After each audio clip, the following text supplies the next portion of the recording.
आज की video start करने से पहले मेरी आप सबसे रिक्वेस्ट है, काइंडली मेरे चैनल को लाजमी सब्सक्राइब कीजिए, वीडियो को लाइक एंड शेयर कीजिए। आज की वीडियो बहुत ज्यादा इंटरेस्टिंग होने वाली है, तो अपना टाइम वेस्ट किए बगैर हम सीधा चलते हैं आज की वीडियो की एक्सप्लेनेशन की तरफ। फिल्म स्टार्ट होती है तो हम एक कपल को देखते हैं जहां पर विक्टर नाम का एक आदमी अपनी वाइफ के साथ घूमने के लिए आया था। विक्टर की वाइफ प्रेग्नेंट भी थी, लेकिन उनकी किस्मत कुछ अच्छी नहीं थी। अचानक वहां पर अर्थक्वेक यानी कि जलजिला आ जाता है। जलजिले की वजह से वहां की तमाम बिल्डिंग्स टूटकर गिरने लगती हैं। लेकिन बदकिस्मती से विक्टर की वाइफ एक बिल्डिंग के नीचे दब जाती है। विक्टर की वाइफ को हॉस्पिटल ले जाया जाता है, जहाँ पर डॉक्टर बताते हैं कि उसकी हालत इतनी ज्यादा खराब है कि हम सिर्फ माँ और बच्चे में से एक को ही बचा सकते हैं। इसका मतलब कि अब विक्टर को एक बहुत मुश्किल फैसला लेना था। विक्टर क्या फैसला लेता है फिलहाल हमें ये नहीं दिखाया जाता। इसके बाद हमें 13 साल बाद का टाइम दिखाया जाता है। हम विक्टर और उसकी बेटी एंजेलिया को देखते हैं। बस ये बात साफ जाहिर होती है कि उस दिन विक्टर ने अपनी बेटी को बचाया था और अब उसकी वाइफ इस दुनिया में नहीं रही। जाहिर बात है कि एंजेलिया ने कभी अपनी मॉम को नहीं देखा, इसलिए वो हमेशा उन्हें याद करती। एंजेला को बहुत शौक था कि काश वो अपनी मॉम से बात कर पाती या उन्हें देख पाती। इस शौक की वजह से एक दिन वो अपनी दोस्त कैथरीन के साथ जंगल में चले जाती है। एंजेला ने अपने साथ अपनी मॉम के इयररिंग्स भी ले लिए थे। दोनों का ख्याल था कि वो वहाँ पर जाकर रिचुअल करेंगी, जिसकी वजह से वो एंजेला की मॉम के साथ कॉन्टेक्ट कर पाएंगी। जाहिर बात है अभी वो छोटी बच्चियाँ थी, वो इस चीज में माहिर नहीं थी जो वो इस रिचुअल को ठीक से कर पाती। लेकिन यहाँ पर सारा रिचुअल उल्टा ही हो जाता है। गॉड से उन्होंने प्रे की थी कि वो एंजेला की मॉम से बात कर सके, लेकिन वो प्रे गॉड ने नहीं सुनी बल्कि किसी डीमन ने ही सुन ली थी। तो इन दोनों के ऊपर हावी हो जाता है और इन दोनों को हवा में इस तरह गायब कर देता है जैसे पहले वो कभी थी ही नहीं। उनके गायब होने की वजह से एंजेला के डैड और कैथरीन के पेरेंट्स काफी ज्यादा परेशान हो गए थे। अब ये सब मिलकर पुलिस में भी रिपोर्ट कर देते हैं। पुलिस उनके साथ मिलकर बच्चियों को पूरे जंगल में ढूंढते हैं, लेकिन वो उन्हें कहीं भी नहीं मिलती। विक्टर जब रात को अपने घर आता है तो वो देखता है कि उसके घर के बाहर कुछ औरतें प्रे कर रही थी। ये सब देखकर विक्टर को गुस्सा आता है और वो उन सबको वहाँ से भगा देता है। विक्टर का अपनी वाइफ की डेथ के बाद इन सब चीजों से बिलीफ उड़ चुका था।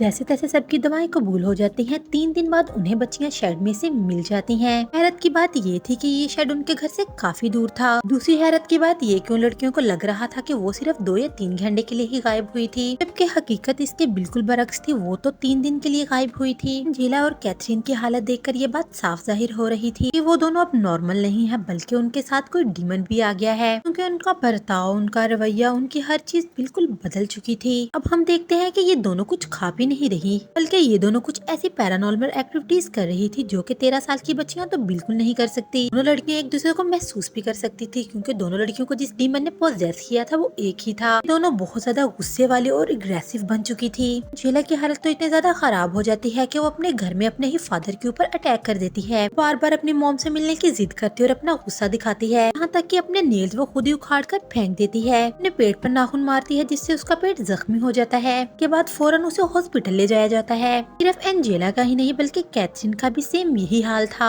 कि मिलने की खुशी में चर्च में दुआएं हो रही थी। कैथरीन सब चीजों से चिढ़ जाती है, चर्च में पड़ी तमाम शराब और खाने को फेंक देती है। के बाद हम उसका हुलिया बिल्कुल चेंज देखते हैं। के बाद वो चर्च के अंदर आ जाती है। उसकी हालत देखने से काफी खराब लग रही थी, साथ ही साथ उसे ब्लीडिंग भी हो रही थी। जिनकी ऐसी हालत देखकर उसे भी जल्दी से हॉस्पिटल में लाया जाता है। दोनों बच्चों की हालत काफी खराब थी। दोनों के पेरेंट्स मिलकर बातचीत करने लगते हैं। जिनकी मोम कहती है कि ये लड़कियां लाजमी जंगल से अपने साथ कोई डीमन लेके आई हैं। अब यहाँ पर वो इस बारे में भी बात करती है कि जब जीसस क्राइस्ट को क्रॉस पर लटकाया गया था तो वो वहाँ से सीधा जहन्नम में गए थे, शैतान के पास, ताकि उसे अपने कब्जे में कर सकें। ऐसा करने के बाद वो वहाँ से पूरे 3 दिन बाद वापस आए थे। दूसरी तरफ हम देखते हैं कि इन दोनों लड़कियों के साथ भी सेम ऐसा ही हुआ है। ये भी 3 दिन बाद ही वापस आई थी और वो भी बिल्कुल बदली हुई। सबसे बड़ी बात ये कि जो इन लड़कियों के साथ हो रहा था इसका इलाज डॉक्टर के पास नहीं था। समझ नहीं आ रहा था कि इनके पास इतनी ताकतें अचानक कहाँ से आ गई। बिल्कुल किसी डीमन की तरह ही बिहेव कर रही थी। डॉक्टर को भी अब इन सब बातों के ऊपर यकीन होने लगा था। नहीं, सच में अब उन दोनों के साथ कोई बहुत बड़ा मसला है। हम एंजेला को देखते हैं जब हॉस्पिटल में वो सोने लगती है तो उसकी हालत काफी अजीब हो जाती है। नर्स एंजेला की टेक केयर कर रही थी। एंजेला उसे उसके पास्ट के बारे में बताने लगती है कि तुम नर्स बनने से पहले एक नन बनना चाहती थी, लेकिन तुम प्रेग्नेंट हो गई थी, इसकी वजह से तुमने अबॉर्शन करवा दिया और यही वजह थी कि तुम नन नहीं बन पाई। तुमने वो प्रोफेशन छोड़कर नर्सिंग को अपना लिया। हैरत की बात ये थी कि वो नर्स को उसके ओरिजिनल नाम से बुलाती है। नर्स के अलावा कोई भी उस नाम के बारे में नहीं जानता था। नर्स को ये बात समझ आ गई थी कि एंजेला के अंदर जो भी है वो कोई नॉर्मल डीमन नहीं है। नर्स के बारे में जो भी बातें उसने बताई थी वो बिल्कुल ठीक थी। ये बातें कभी भी उसने किसी के साथ शेयर नहीं की थी। के बाद वो विक्टर से मिलने जाती है और उसे जाकर सब कुछ बता देती है। कहती है कि ये नॉर्मल से बहुत ज्यादा आगे बढ़ जाने वाली बात है, मैंने ऐसा केस आज से पहले कभी नहीं देखा। एंजेला के बारे में और भी बहुत सारी बातें विक्टर को बताती है और उसे समझाने लगती है। विक्टर को एक बुक देती है जो कि काफी फेमस राइटर ने लिखी थी। ये राइटर कोई और नहीं बल्कि दी एग्जॉर्सिस्ट मूवी वाली रीगन की मॉम ने लिखी थी। दरअसल ये वही डीमन था जो कि रीगन के अंदर भी पहले आ चुका था, यानी कि पोजुजू डीमन। डीमन ने एंजेला और कैथरीन को पोजेस किया है। विक्टर को कहती है कि अगर तुम्हें मेरी बातों पर यकीन नहीं है तो तुम एक दफा खुद वो किताब पढ़कर देख लो। राइटर ने किताब में जो कुछ लिखा है कि वो मेरी बेटी के साथ हुआ सेम वही केस इन दोनों बच्चियों के साथ भी है। इस किताब को पढ़कर उस राइटर से एक दफा मिल लो। किताब पढ़ने के बाद राइटर से मिलने चले जाता है। उस राइटर को देखते हैं जो कि काफी बूढ़ी हो चुकी थी। बताती है कि मैं काफी सालों से डीमंस के ऊपर रिसर्च कर रही हूँ। बताती है कि मैं डीमन और एक्सोर्सिज्म के बारे में काफी रिसर्च कर रही हूँ। आखिर ये एक्सोर्सिज्म कैसे परफॉर्म किया जाता है। मुझे पता चला कि हर मजहब में एक्सोर्सिज्म अलग तरीके से किया जाता है। यहाँ हमें पता चलता है कि रीगन काफी टाइम पहले से अपनी मॉम को छोड़कर जा चुकी है, तो ये भी पता नहीं है कि उसकी बेटी कहाँ पर गई है, वो जिंदा भी है या नहीं। लेकिन उसे इस बात पर यकीन है कि वो जहाँ पर भी होगी ठीक होगी। के बाद विक्टर राइटर को लेकर अपने साथ हॉस्पिटल में चले जाता है। विला के अंदर का डीमन जैसे ही राइटर को देखता है वो पहचान जाता है, ये रीगन की मॉम है। कैथरीन हॉस्पिटल में नहीं थी तो उसके बारे में पूछती है। यहाँ पर डॉक्टर उसे बताते हैं कि वो तो अपने घर पर चली गई है। राइटर बोलती है कि उसका घर पर रहना ठीक नहीं है, इसलिए अब ये दोनों उससे मिलने के लिए उसके घर पर चले जाते हैं। फिर जब घर पर पहुँचता है तो वो देखकर काफी हैरान हो जाता है कि डीमन ने वहाँ पर काफी तबाही मचा दी है, अपने घर के सारे सामान को तोड़ दिया है। फिर इस बात का कि कैथरीन के अंदर मौजूद डीमन ने अभी तक किसी की जान नहीं ली। फिर कैथरीन की फैमिली को संभालता है, जबकि राइटर कैथरीन से मिलने के लिए ऊपर चले जाती है। और जाकर वो देखते हैं कि कैथरीन की हालत काफी खराब थी, वो अपने होश में तो बिल्कुल नहीं थी, दिखने में भी काफी खौफनाक लग रही थी। से वो कैथरीन के पास आती है। कैथरीन में मौजूद डीमन रीगन के बारे में उल्टी सीधी बातें बोलने लगता है। हमारी बेटी मर चुकी है और वो हेल की आग में जल रही है। कैथरीन एक क्रॉस के साथ राइटर की आंखों के ऊपर हमला कर देती है। डीमन उसकी दोनों आंखों को फोड़ देता है। अब यहाँ पर राइटर को इस बात का अंदाजा नहीं था कि ये डीमन इतना ज्यादा पावरफुल है, क्योंकि उसने कभी अपनी आंखों से एक्सोर्सिज्म होता नहीं देखा था। राइटर के चीखने और चिल्लाने की आवाज सुनकर जल्दी से वहाँ पर विक्टर आ जाता है। राइटर को जल्दी से हॉस्पिटल ले जाया जाता है। विक्टर राइटर से माफी मांगता है, कहता है मैं ही तुम्हारे पास गया था, ना मैं तुम्हारे पास जाता और ना ही तुम्हारे साथ ये सब कुछ होता। विक्टर को रिप्लाई देते हुए वो कहती है कि देखो ये सब कुछ तुम्हारी वजह से नहीं हुआ और न ही मुझे डीमन की किसी बात पे यकीन है कि मेरी बेटी मर चुकी होगी। लगता है कि वो मुझे कमजोर करना चाहता था। विक्टर तुम भी कमजोर मत होना।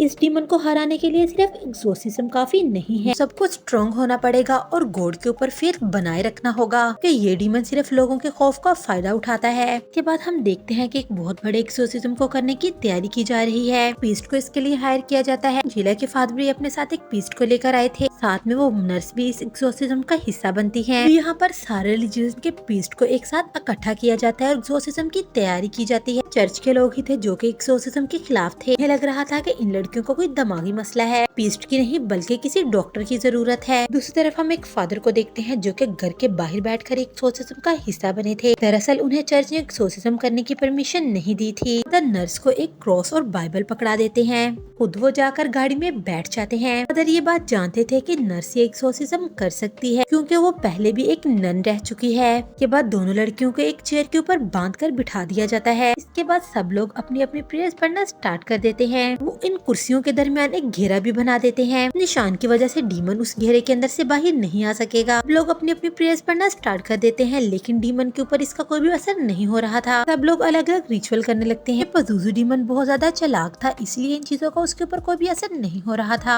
रीजन यहाँ पर ये भी था कि ये पजुजू डीमन को आखिर क्यों कमजोर नहीं कर पा रहे। इन सब में फेथ की बहुत ज्यादा कमी थी, के अंदर कोई ना कोई गिल्ट मौजूद था। इसी गिल्ट का फायदा वो डीमन उठा रहा था। फादर को जब पता चलता है कि डीमन किसी के भी कंट्रोल में नहीं आ रहा, वो खुद उन बच्चियों की जान बचाने के लिए अंदर जाकर एक्सोर्सिज्म करने का फैसला करते हैं और यही चीज वो डीमन चाहता था। वो फादर को अपने सामने देखता और कमजोर होने का ड्रामा करने लगता है। फादर से गलती ये होती है कि एक्सोर्सिज्म करते हुए उस दायरे के अंदर चले जाते हैं। डीमन उनकी गर्दन को मरोड़ कर तोड़ देता है। इससे फादर की वहीं पर मौत हो जाती है। ये खौफनाक नजारा देखकर सब लोग काफी डर जाते हैं। डीमन विक्टर को कहता है कि सच बताओ। अब कहानी 13 साल पीछे जाती है। यहाँ विक्टर को डॉक्टर ने सिर्फ एक को चूज करने का बोला था। विक्टर ने अपनी बेटी को नहीं बल्कि अपनी वाइफ को चूज किया था, लेकिन उसकी वाइफ का बहुत ज्यादा खून बह जाने की वजह से उसकी मौत हो जाती है। यही गिल्ट विक्टर के अंदर था जिसका फायदा डीमन उठा रहा था। एंजेला को भी कमजोर कर उस पर अपना कब्जा कर लिया था। यही वजह थी कि विक्टर का गॉड के ऊपर फेथ बहुत ज्यादा कमजोर हो चुका था। डीमन इस बात के बारे में बहुत अच्छी तरह जानता था।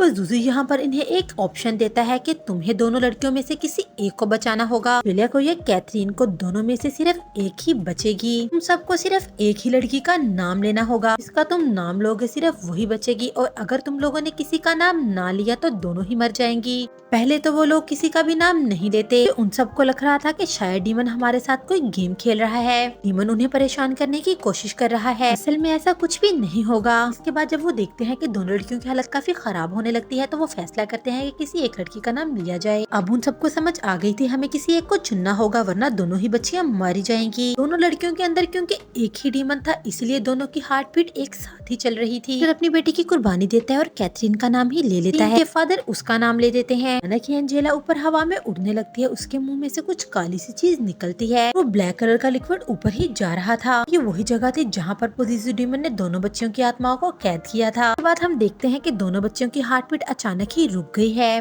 बाद पोजेसिव कैथरीन की आत्मा को अपने लिए इस्तेमाल करने लगता है। हमें यहाँ पर पता चलता है कि दरअसल डीमन ने उनके साथ एक चाल चली थी। लड़की को बचाने का नाम लिया जाएगा, उसका उल्ट होगा, उसी लड़की को अपने साथ ले जाएगा, और यहाँ पर नाम लिया गया था कैथरीन का। अब कैथरीन के अंदर बोलता है कि आई चूज यू, कि मैंने तुम्हें चूज किया था। होता भी यहाँ पर ऐसा ही है कि एकदम से कैथरीन मारी जाती है और एंजेला को होश आ जाता है। और अब ये सब लोग समझ चुके थे कि विक्टर की बेटी एंजेला बच चुकी है, उन्हीं की बेटी कैथरीन मारी जा चुकी है। थोड़ी देर बाद वहाँ पर पुलिस आती है और वो अपने साथ फादर मिडॉक्स और कैथरीन की डेड बॉडी को ले जाती है। हमें कुछ दिन बाद का सीन दिखाया जाता है जहाँ पर हमें पता चलता है कि एंजेला नॉर्मल हो चुकी है। अब उसकी अपने फादर के साथ भी काफी अच्छी बॉन्डिंग बन चुकी है। इसके बाद हम नर्स एन को देखते हैं जो कि किसी को डेविल के बारे में लेक्चर दे रही थी। डेविल चाहता है कि हम गिव अप कर दे, लेकिन हमें ऐसा नहीं करना चाहिए। हमें गॉड के ऊपर अपना फेथ रखना चाहिए। मूवी के एंडिंग सीन में हम क्रिस को देखते हैं जिसे मिलने के लिए कोई आता है। ये कोई और नहीं बल्कि उसकी बेटी रीगन थी, कि अब वापस आ गई थी। अगर आपको मेरी वीडियो अच्छी लगे तो प्लीज मेरे चैनल को लाजमी सब्सक्राइब कीजिए, वीडियो को लाइक एंड शेयर कीजिए।